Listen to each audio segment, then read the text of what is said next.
देहरादून के Blackstone spa के अंदर युवक ने खुद को मारी गोली। स्पा के रिसेप्शन पर पड़ी मिली युवक की लाश। रामनगर में कोसी नदी से बरामद किया गया अज्ञात शव। अज्ञात शव की नहीं हो पाई शिनाख्त। बागेश्वर जिले में शुरू हुई पेट्रोल की किल्लत। सड़कों के बंद होने से लोगों को हुई परेशानी। पिथौरागढ़ जिले में आपदा के 2 दिन बाद भी सड़कें हुई बंद। सड़कें बंद पड़ी रहने से जरूरी सामान की किल्लत।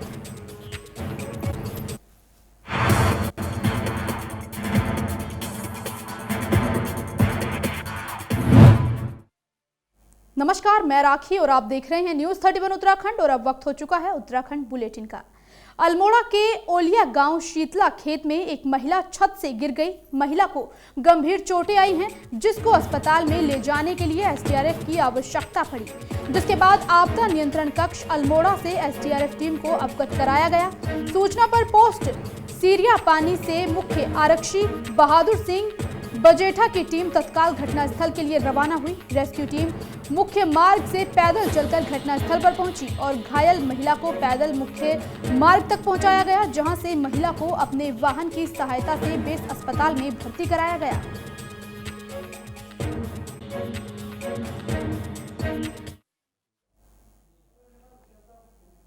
उत्तरकाशी के डीएम मयूर दीक्षित ने राजकीय बालिका इंटर कॉलेज का निरीक्षण किया। इस दौरान उन्होंने विद्यालय की स्वच्छता बनाए रखने के निर्देश दिए।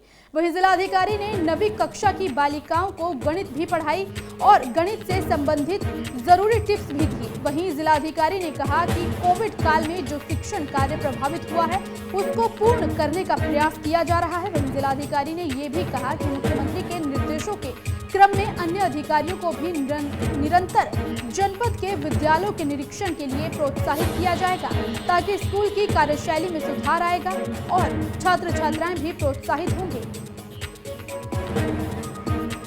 आज गर्ल्स इंटर कॉलेज में इंस्पेक्शन भी किया गया और यहाँ पर जो हमारी बच्चियाँ पढ़ाई कर रही हैं 9th क्लास की, उनके साथ जो मैथ्स की क्लास चल रही थी, उसमें क्या उनके शिक्षा का स्तर क्या चल रहा है, कौन से चैप्टर्स, कौन सी प्रॉब्लम्स उनको भी आ रही है मैथ्स में, क्योंकि कोविड के बाद जब स्कूल खुले हैं तो काफ़ी एजुकेशन में ऐसा गैप आया है जिसको कवर करने का प्रयास किया जा रहा है। तो उसी में बच्चों के साथ कुछ समय बिताकर उनके साथ मैथ्स की कुछ प्रॉब्लम सॉल्व की, उनको मोटिवेट किया कैसे मैथ्स को और अच्छे से पढ़ा जा सकता है, उसके बारे में उनको कुछ टिप्स दिए और निरंतर इसमें और भी अधिकारियों को मोटिवेट करेंगे हम लोग कि वो किसी न किसी स्कूल में जाके एक कक्षा लें, जैसा माननीय मुख्यमंत्री जी द्वारा भी निर्देशित किया गया है कि अधिकारी स्कूल विजिट करें। इससे कहीं ना कहीं स्कूल की कार्यशैली में भी इम्प्रूवमेंट आता है और एक जो बच्चे हमारे पढ़ रहे हैं, लड़कियां पढ़ रही हैं, उनको भी मोटिवेशन मिलता है।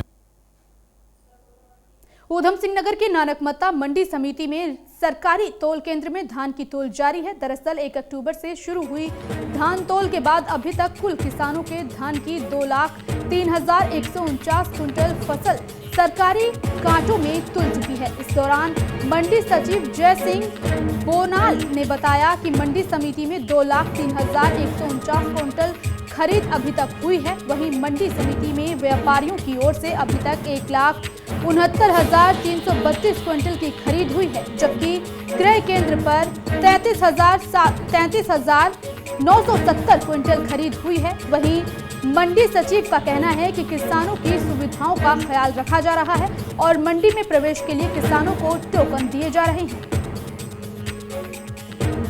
नानकमत्ता मंडी समिति में आज तक व्यापारी द्वारा 1,69,232 खरीद हुई है और क्रय केंद्र द्वारा 33,970 क्विंटल खरीद हुई है और कुल खरीद हुई है 2,03,149 क्विंटल और प्रति खरीद व्यापारी द्वारा लगभग 16,000 क्विंटल खरीद हो रही है।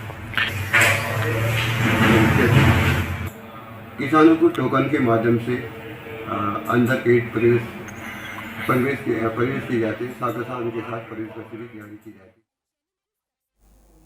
अल्मोड़ा में नई शिक्षा नीति में शिक्षण को प्रभावशाली बनाने के लिए जिला एवं प्रशिक्षण संस्थान डाइट में 1 दिवसीय कार्यशाला का आयोजन किया गया, जिसमें एसएसजे विश्वविद्यालय, एनजीओ समेत सभी विकासखंडों के शिक्षक, शिक्षिकाएं व शिक्षा के क्षेत्र से जुड़े कई लोग शामिल हुए।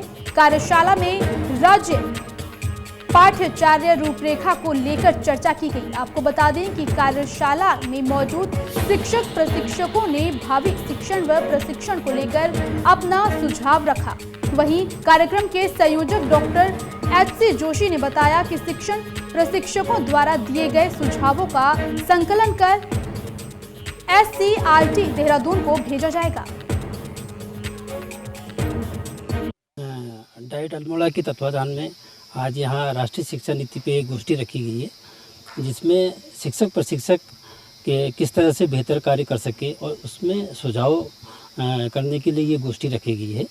इसमें हमारे विभिन्न जो अल्मोड़ा जनपद के जो ब्लॉक है उसमें से अध्यापक आए हैं और यहाँ गोष्ठी चल रही है। बहुत अच्छा प्रयास है डाइट अल्मोड़ा का। भावी शिक्षक प्रशिक्षक कैसे हों, इसके लिए एक कार्यशाला आयोजित की गई है। राज्य पाठ्यचर्या रूपरेखा 2021 का निर्माण किया जा रहा है। इसमें हमारे 11 विकासखंड अल्मोड़ा जनपद के शिक्षक साथी, प्रशासनिक अधिकारी, NGO के साथी, अन्य शिक्षक साथी, विद्वान इस पर कार्य में प्रतिभाग कर रहे हैं और उनके द्वारा 2 सुझाव दिए जाएंगे।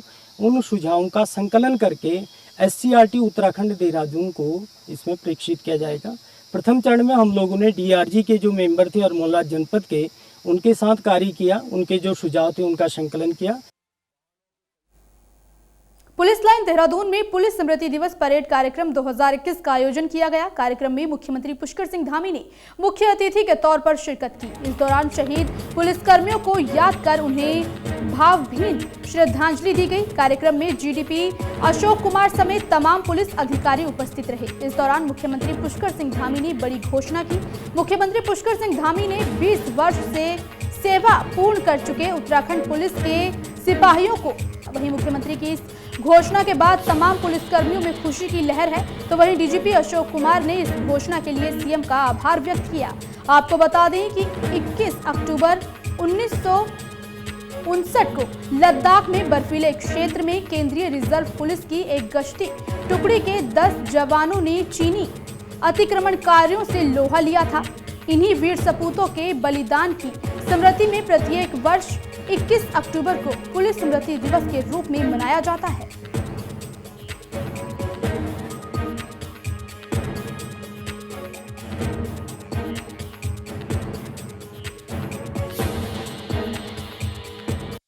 आज चूँकि जिन्होंने अपने अदम्य साहस, वीरता से अपना एक प्राणों का बलिदान किया, आज पुलिस स्मृति दिवस है।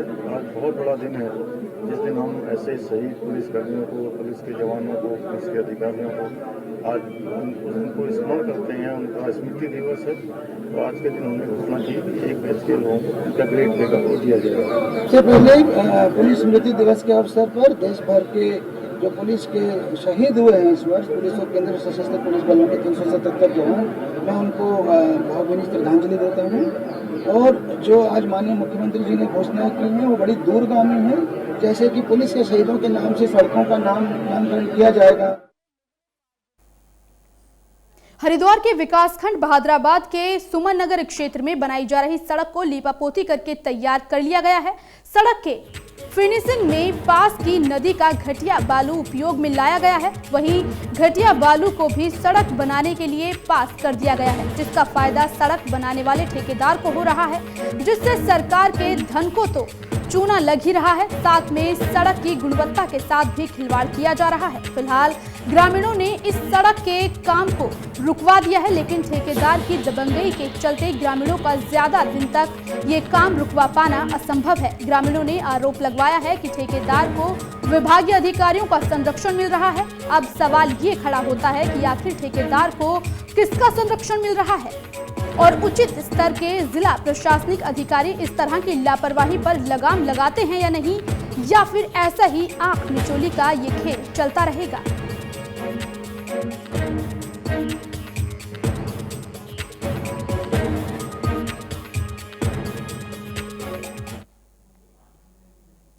मसूरी की रचना शर्मा ने मिस पॉपुलर इंडिया वर्ल्ड 2021 में अपनी जगह बनाई, जिससे मसूरी वासियों में खुशी का माहौल बना हुआ है। इसी उपलक्ष्य में व्यापार संघ द्वारा स्वागत समारोह का आयोजन किया गया। इस दौरान व्यापार संघ के अध्यक्ष रजत अग्रवाल ने कहा कि प्रतियोगिता में अरबाज खान के साथ ही बॉलीवुड की जानी मानी हस्तियों ने भी प्रतिभाग किया था, जिसमें मसूरी की बेटी ने भी जगह बनाई है। ये मसूरी के लिए गर्व की बात है कि मसूरी की महिला को ये पुरस्कार मिला है। आपको बता दें कि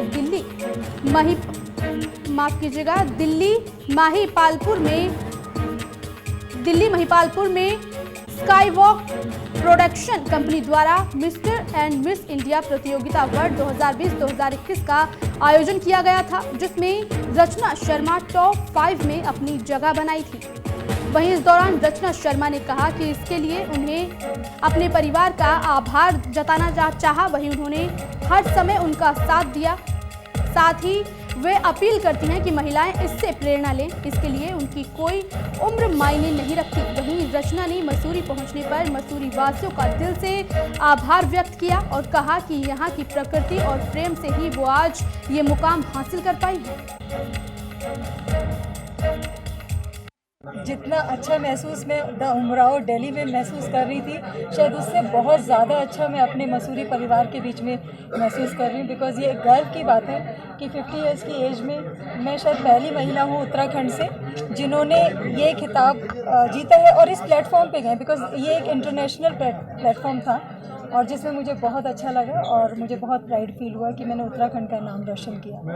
देखिए, श्रीमती रचना शर्मा जी द्वारा दिल्ली में बहुत बड़े मिस इंडिया वर्ल्ड 2021 पेजेंट में मिस पॉपुलर 2021 जीता गया और ये एकमात्र महिला थी उत्तराखंड से और मसूरी से थी जब मसूरी उत्तराखंड में। तो बहुत ही गर्व की बात है हम सभी मसूरी वालों के लिए, उत्तराखंड के समस्त नागरिकों के लिए, निवासियों के लिए कि एक इतनी बड़ी उपलब्धि मिसेस रचना शर्मा ने दिल्ली में बैठकर पूरे विश्व भर में भारत के नाम पे कमाई। हमें बड़ा गर्व है और हम इस प्रकार की प्रतिभा को आगे लाना चाहते हैं। Mussoorie trade and welfare association द्वारा हर समय जब कभी भी कोई प्रतिभा सामने आएगी उनका स्वागत किया जाएगा, अभिनंदन किया जाएगा। पुलिस स्मृति दिवस के मौके पर बीएसएफ ने अर्धसैनिक व पुलिस जवानों की शहादत को नमन किया। BIST परिसर डोईवाला में पुलिस स्मृति दिवस का आयोजन किया गया, जिसमें महेश कुमार नेगी ने पिछले वर्ष शहीद पुलिस एवं अर्धसैनिक बलों के कार्मिकों का नाम पढ़कर उन्हें याद किया और उनकी याद में 2 मिनट का मौन रखा। आपको बता दें कि हर साल 21 अक्टूबर को पुलिस स्मृति दिवस उन पुलिस अधिकारियों के लिए प्रशंसा के प्रतीक के रूप में मनाया जाता है जिन्होंने देश की रक्षा में कर्तव्य की पंक्ति में अपने प्राणों की आहुति दे दी। आपको बता दें कि आज ही के दिन 1959 में लद्दाख के हॉट स्प्रिंग में चीनियों से लड़ते हुए CRPF के 10 जवान शहीद हुए थे। इस दौरान BSF के अधिकारी व जवान भी मौजूद रहे।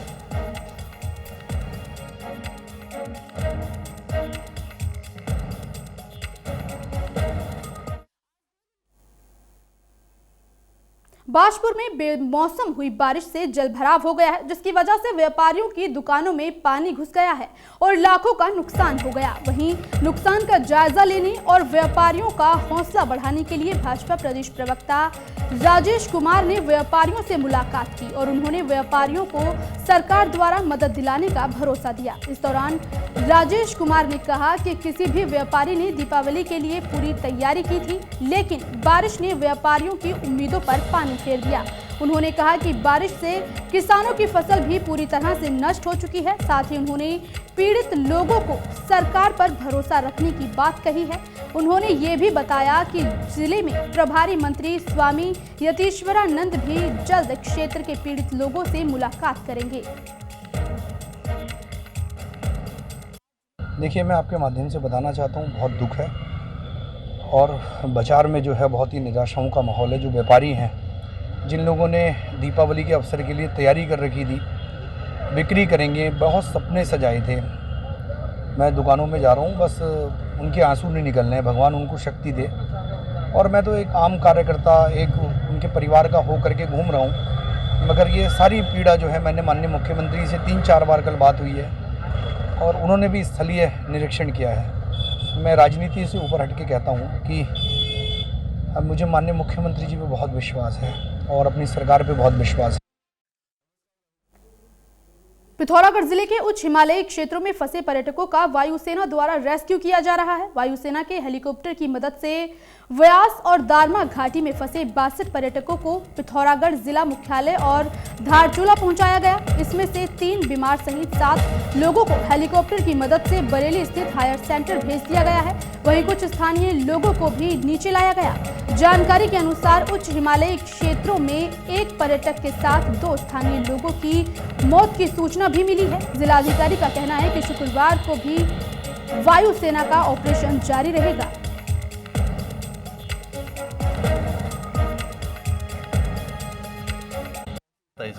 मैं डॉक्टर प्रकाश गुप्ता, मैं झांसी से आया हूँ और हम लोग कैलाश पर्वत, आदि कैलाश पर्वत और ओम पर्वत को दर्शन करने हेतु गए हुए थे। वहाँ रेंज की वजह से स्टक हो गए 4 दिन से, और प्रशासन हमेशा हमारी हर समय ये पूछता रहा हमें। वहाँ लोग होटल में जहाँ हम लोग रुके हुए थे होम स्टे में, वहाँ पे बार बार आके सुबह शाम आके पूछ रहे थे कि कोई खाने की परेशानी तो नहीं है। तो उस तरीके की परेशानी तो नहीं थी, ना हम लोग कोई बीमार थे। बट 4 दिन होने के बाद फिर हमसे आज सवेरे पूछा गया, क्या आप वापस जाना चाहते हैं? ये हमने कहा हाँ, हम लोग जाना चाहते हैं। तो उन्होंने हेलीकॉप्टर द्वारा हमें पिथौरागढ़ पहुँचा दिया। हमारी गाड़ी यहाँ आ रही है, अब हम लोग यहाँ से निकलेंगे। और आप सभी लोगों का बहुत बहुत धन्यवाद। और इंडियन आर्मी का सबसे धन्यवाद करना चाहता हूँ, क्योंकि उन्हीं की वजह से मैं आज नीचे उतर पाया हूँ। हम लोग पहले तो पंचाचूली बेस कैंप गए थे रविवार को। वहाँ से रविवार को शाम से बारिश होना शुरू हो गया और हम लोग बुरी तरह फंस गए थे वहाँ पे। किसी भी प्रकार हम लोग वहाँ से उतर के अपना गांव में आ गए, दंतु गांव में। वहाँ पे होम स्टे में रुके हुए थे, तो आने जाने का तो पूरा रास्ता खराब हो गया था, कोई भी साधन नहीं मिल रही थी। फिर भी वहाँ का जो लोकल प्रशासन है हम लोग का बहुत मदद किया।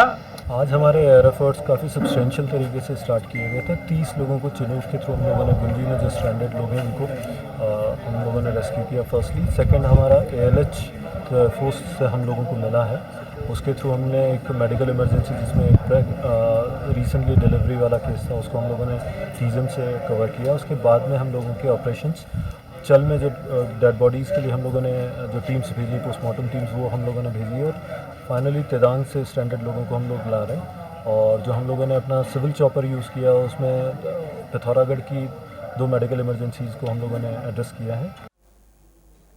टनकपुर में भारत नेपाल सीमा से लगे खालमा गांव में शारदा नदी का जलस्तर बढ़ने से कई नेपाली नागरिक फंस गए। पिछले 2 दिन से जिंदगी और मौत के बीच संघर्ष करते नेपाली नागरिकों को नेपाल आर्मी द्वारा रेस्क्यू कर बचा लिया गया है, जिसका वीडियो भी सामने आया है। आपको बता दें कि 18 और 19 अक्टूबर की मानसूनी बरसात से आई आपदा ने सिर्फ उत्तराखंड ही नहीं बल्कि पड़ोसी देश नेपाल भी अछूता नहीं है।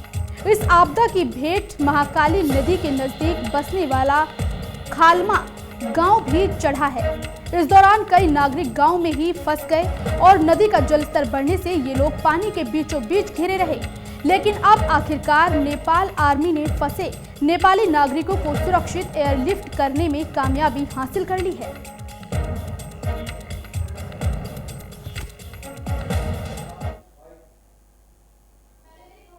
और इसी के साथ आज के बुलेटिन में बस इतना ही। धन्यवाद।